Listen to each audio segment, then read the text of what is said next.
నమస్తే. Welcome to great Andhra. మనతో పాటు ఉన్నారు సీనియర్ పొలిటికల్ అనలిస్ట్ జిఆర్ మహర్షి గారు. నమస్తే సార్. నమస్తే అమ్మా. సార్, ఎంతోమంది ఉత్కంఠగా ఎదురు చూసిన రిజల్ట్స్ ఎట్టకేలకు వస్తూనే ఉన్నాయి. ఆల్మోస్ట్ ఇంకా డిక్లేర్ అయిపోయింది. ఏంటి, బీజేపీ గెలుస్తోంది ఢిల్లీలో, ఆమ్ ఆద్మీ పార్టీ ఓడిపోయింది. ఈ నిజానికి కొంచెం కొంచెం ఆమ్ ఆద్మీ పార్టీకి దెబ్బతీసింది కాంగ్రెస్ అన్నట్లుగా ఒక వార్తలు కూడా వస్తున్నాయి. అసలు ఇందులో హైలైట్ ఏంటంటే కేజ్రీవాల్ గారు ఆయన ప్రాంతంలో ఓడిపోవడము. కాకపోతే ప్రస్తుతానికి సీఎంగా ఉన్న ఆవిడ గెలిచారు. డిప్యూటీ సీఎంగా ఉన్న ఇంకొక ఆయన కూడా ఓడిపోయారు. ఇలాగా వాళ్ళిద్దరూ ఓడిపోవడం, ఆవిడ గెలవడం, ఇంకా మిగతా ఇంకొన్ని సీట్లు అయితే గనక మనం ఇంతకుముందు ఆంధ్రప్రదేశ్లో అయితే కేకే సర్వే ఎంత సంచలనమో తెలుసు. తర్వాత మహారాష్ట్రలో ఓకే అయింది, కానీ మళ్ళీ ఇంకో చోట దెబ్బతిన్నది. ఇలాగా ఒకసారి ఓకే, ఒకసారి మళ్ళీ దెబ్బతినడం అనేది ఆ సర్వేలో అయితే మనం చూస్తూనే ఉంటాము. ఈసారి కొంచెం డౌట్ వచ్చింది. ఎందుకు బీజేపీకి కొందరు అంటారు, కేజ్రీవాల్కి కొందరు అంటూ ఉన్నారు, ఆమ్ ఆద్మీ పార్టీకి. మొత్తానికైతే తెలిసిపోయినట్లే, తేలిపోయినట్లే, సగానికి సగం తగ్గిపోయింది కేజ్రీవాల్ పార్టీకి. ఎందుకు అయింది? ఎందుకంటే ఢిల్లీలో యూజువల్గా కొంచెం ముస్లిం కమ్యూనిటీ ఎక్కువ ఉంటారని కూడా అంటూ ఉంటారు. మరి అలాంటి చోట కూడా బీజేపీ ఎలా గెలిచింది? అంటే కేజ్రీవాల్ ఎలా వచ్చాడు, మనం ఎలా వచ్చాము అనే దాన్ని బట్టి ప్రజలు మన నుంచి ఏం కోరుకుంటున్నారు అనే దాని మీద రాజకీయాలు ఆధారపడి ఉంటాయి.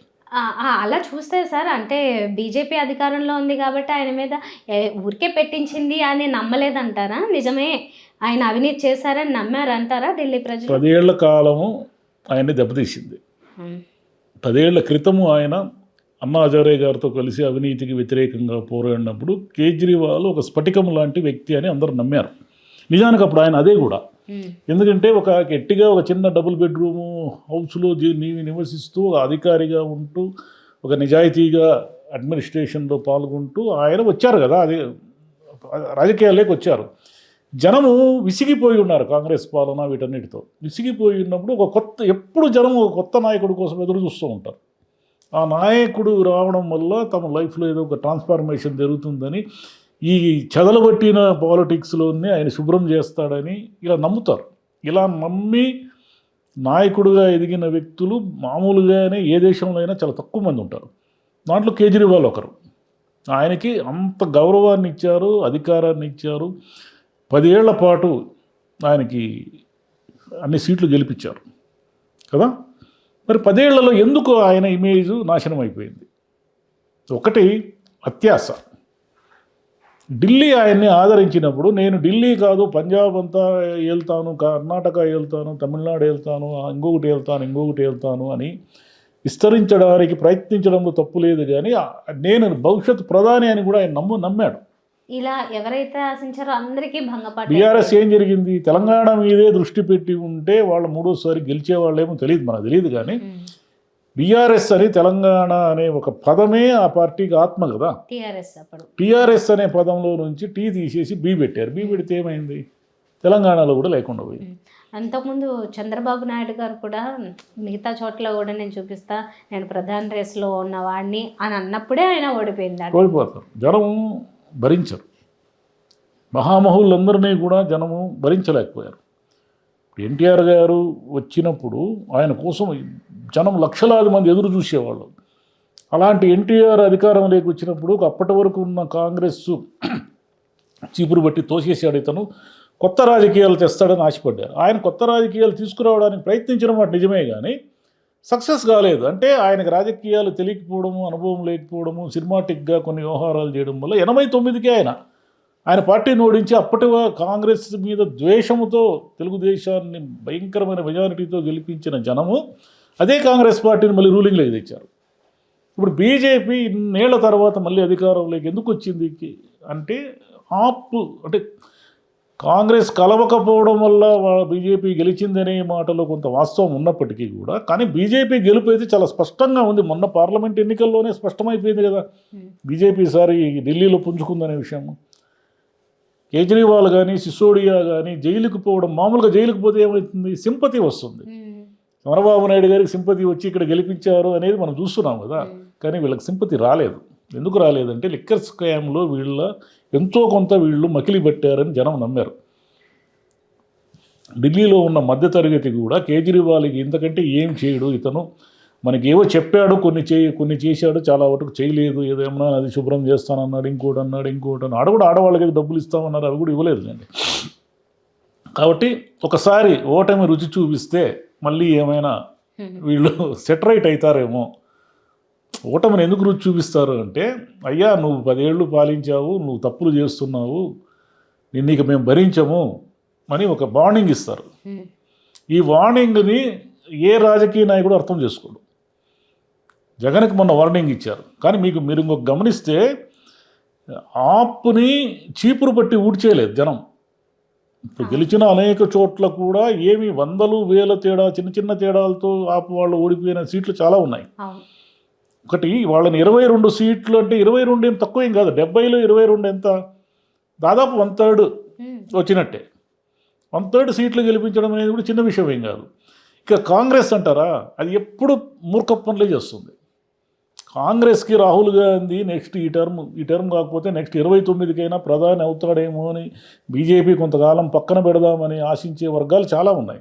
కానీ కాంగ్రెస్ ఏం చేసింది, ఢిల్లీలో అనవసరంగా ఎంతో కొంత సీట్లతో, ఢిల్లీలో కాంగ్రెస్ బలం పోయింది, ఒకప్పుడు అది కింగే కావచ్చు, ఢిల్లీలో ఎంతో కొన్ని సీట్లతో ఆప్తో సర్దుబాటు చేసుకుని ఒక కొలిక్కి వచ్చి ఉంటే బహుశా బీజేపీ ఆ ఎడ్జ్లో ఆగి ఉండేదో, లేదా 1-2 సీట్లు అదనంగా గెలిచి ఉండేదేమో.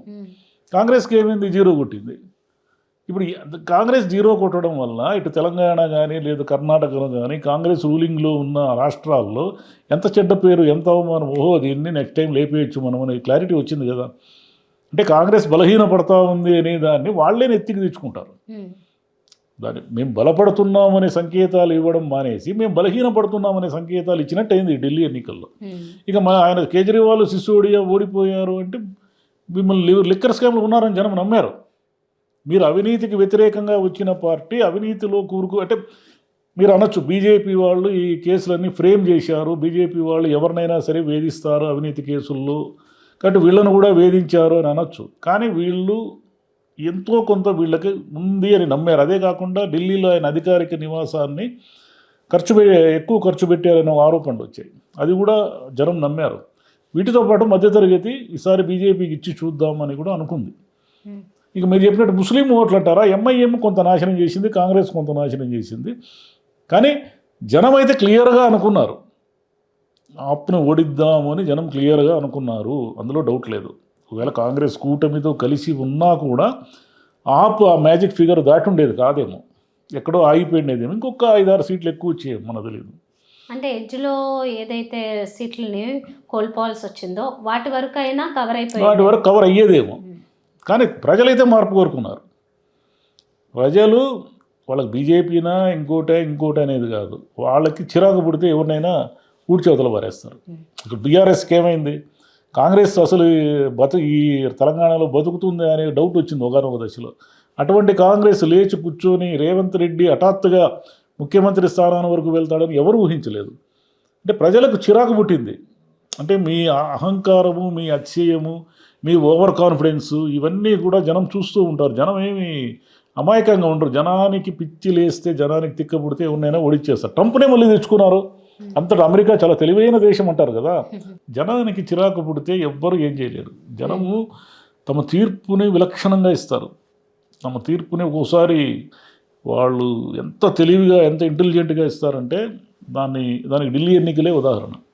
వాళ్ళు ఆపుని వద్దు అనుకున్నారు, వదిలిచేశారు. ఆపు ఎక్కడన్నా అవినీతికి వ్యతిరేకంగా పుట్టిన ఆపు అవినీతిలో కూరుకుపోయిందని జనం నమ్మారు. ఒకప్పుడు కేజ్రీవాల్ని చాలా క్యాజువల్గా ఆయన రోడ్డు మీద ఇలా చాలా సింపుల్గా, అంటే ఒక సీఎం లాగా కాకుండా చాలా సింపుల్గా ఒక సామాన్య మానవుడిలా తిరుగుతున్నాడని, అది ఇట్లాంటివి ఏమీ లేవు అని చెప్పి అప్పుడున్న టాక్కి ఇప్పుడు పక్కా ఆపోజిట్ అయితే డెఫినెట్గా ప్రజల్లో అలాంటి అభిప్రాయం కలుగుతుంది. ప్రజలు అన్నీ చూస్తూ ఉంటారు. ప్రజలు సింపుల్గా తమలో కలిసిపోయే నాయకుడిని ఎప్పుడు ప్రేమిస్తారు వాళ్ళు. అంటే అదొకటే లక్షణమా అంటే అదొకటే లక్షణం కాదు, అన్నీ కలిసి రావాలి. ఢిల్లీలో ఏమిటంటే ఆప్కి ఎలా కలిసి వచ్చిందంటే కాంగ్రెస్ అనే దాని మీద విపరీతమైన కోపం పుట్టింది. బీజేపీని వాళ్ళు నమ్మలేదు. అట్లాంటిది తరుణములో కేజ్రీవాల్ అన్నా హజారేతో కలిసి అవినీతికి వ్యతిరేకంగా ఉద్యమం చేస్తూ ఒక పెద్ద నాయకుడిగా వాళ్ళకి కనిపించాడు. కనిపించడంతో పాటు 10 సంవత్సరాలు వాళ్ళు ఎందుకు అధికారంలో ఉంచారంటే కొంత జనం కోసం వీళ్ళు పనిచేస్తారని నమ్మారు. వీళ్ళు ఎప్పుడైతే జనానికి పని చేయడం మానేసి తమ సొంత పనులు చేసుకోవడం స్టార్ట్ చేశారు, మామూలు అన్ని రాజకీయ పార్టీల మాదిరే ఇది కూడా ఈ ఫిరాయింపులు నానా చెత్తంతా తెచ్చి వేసుకుందో, అంటే అదే ఎలా ఆపుతాం దాన్ని, మామూలుగా రాజకీయ పార్టీల లక్షణం కదా అది. అంటే కొంతైనా ఆపడానికి ప్రయత్నించి ఉండాలి. మీరు ప్రయత్నించడం లేదు కాబట్టి మీకు ఒక గుణపాఠం చెప్పడానికి ఒకసారి పక్కన పెట్టారు. మీరు ఈ 5 ఏళ్లలో మళ్ళీ ఈ పాఠం నుంచి ఏమైనా నేర్చుకుంటే మళ్ళీ 5 ఏళ్ల తర్వాత మీకు అధికారం ఇచ్చే అవకాశాలు ఉన్నాయి. ఆపేం బలహీన పడలేదు, ఇంకా ఉంది, ఆప్కి బలం ఉంది. 22 సీట్లలో గెలిచిందంటే బలం ఉన్నట్టే కదా. రైట్. ఓకే. మరి ఇక మీదట అక్కడ కార్యకలాపాలు ఎలా ఉంటాయో ఏంటో, ఎందుకంటే హామీల విషయాల్లో కూడా ఈయన కేజ్రీవాల్ కూడా బాగానే ఇచ్చారు. మరి బీజేపీని గెలిపించుకున్నారు కాబట్టి మరి అక్కడ రోడ్ల విషయం కావచ్చు, లేకపోతే ఇంక చాలా సమస్యల్ని కొంతమంది ప్రస్తావించారు అక్కడ ప్రజలు. మరి అవన్నీ ఏమైనా రెక్టిఫై అవుతాయేమో ఈ పీరియడ్లో చూడాలి. దాన్ని బట్టి రిజల్ట్ ఉంటుంది. అంటే బీజేపీ ఏం చేస్తుందంటే ఈ దేశంలో ఏ ప్రాంతీయ పార్టీని మిగలకుండా కబలించే ప్రయత్నంలో ఉంది. ఒక ఆపు కాదు, తెలుగుదేశం కాదు, జనసేన కాదు, ఇంకోటి కాదు. తాను కబలించేయగలిగితే కబలిస్తుంది, లేదంటే అది పొత్తులలో భాగంగా కాంగ్రెస్ను వీక్ చేస్తుంది. ఇలా బీజేపీ ఒక ఎత్తుగడతో ఉంది. ఇంత మునుపటి బీజేపీ కాదు, బీజేపీ ఇప్పుడు చాలా ఎత్తుగడలతో ఉంది. బీజేపీ కార్యకర్తలు కానీ బీజేపీ నాయకత్వం కానీ సామధాన భేద దండోపాయాలు అంటారే ఏదైనా ప్రయోగిస్తారు వాళ్ళ అధికారం కోసం. కాబట్టి కాంగ్రెస్ని మళ్ళీ బీజేపీని అడ్డుకోవాలంటే ఈ దేశంలో ఒక కాంగ్రెస్కే సాధ్యం. మిగతా ఏ పార్టీలకు అంత బలం లేదు కదా. కాంగ్రెస్ ఏం చేస్తూ ఉందంటే రాహుల్ గాంధీ నాయకత్వంలో బలపడినట్టే బలపడి మళ్ళీ బలహీనపడుతూ ఉంటుంది. కాబట్టి కాంగ్రెస్ బలపడే తర్వాతే బీజేపీకి ఏమైనా ఎదురు దెబ్బలు తగులుతాయేమో కానీ ఇప్పుడున్న పరిస్థితుల్లో బీజేపీ బుల్డోజింగే, ఎవరు మిగలరు బీజేపీకి. Okay sir, thank you. Thank you అమ్మా.